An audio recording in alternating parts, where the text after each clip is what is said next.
నమస్కారం. నా పేరు మార్గం కృష్ణమూర్తి. నేటి కవితా సమూహంలో నేను రచించిన కవితను అత్యుత్తమ కవితగా ఎంపిక చేసిన గురువర్యులు శ్రీ దాసం సేనాధిపతి గారికి, సమూహ వ్యవస్థాపక అధ్యక్షులు శ్రీ దాసం లక్ష్మయ్య గారికి, కార్యనిర్వాహకురాలు శ్రీమతి లక్ష్మీ పద్మజ దుగ్గరాజు గారికి మరియు కార్యవర్గ సభ్యులకు నా నమస్సులు. అంశం బంధాలకు బందీ. నేను రచించిన కవితా శీర్షిక పేరు హద్దులతో కూడిన బంధం సుఖమయం. మనిషి ఎడారి జీవి కాదు, మనిషి సంఘజీవి. 10 మందితో కలిసి జీవించాల్సి ఉంటుంది. అంతేకాదు, రావి చెట్టు ఉసిరి చెట్టు కలిసి బంధంగా పెరిగితే ఎంత పవిత్రత ఏర్పడుతుందో, కుటుంబ సభ్యులంతా బంధంగా కలిసి జీవిస్తే అంత విలువ, పవిత్రత ఉంటుంది.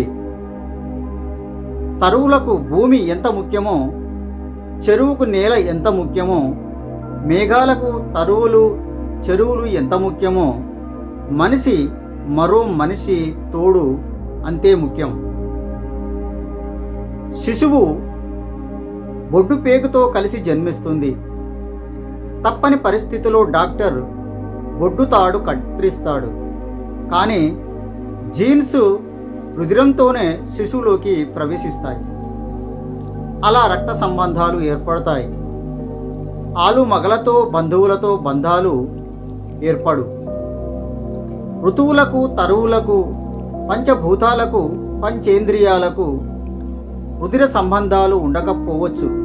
కానీ మానవులకు రక్త సంబంధాలు ఉంటాయి. భార్యాభర్తలకు కన్న బిడ్డలతో సంబంధాలు, ప్రేమ బంధాలు ఉంటాయి.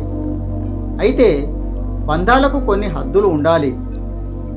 బంధాలకు ప్రేమలు, గౌరవాలు ముడిపడి ఉంటాయి.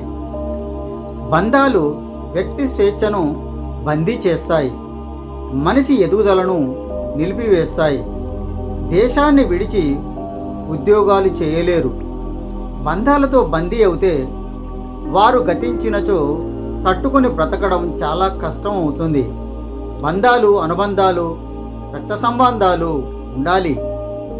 కానీ అవి ఉభయులకు అనుకూలమైన హద్దులలో ఉంటే జీవితాలు సుఖమయం.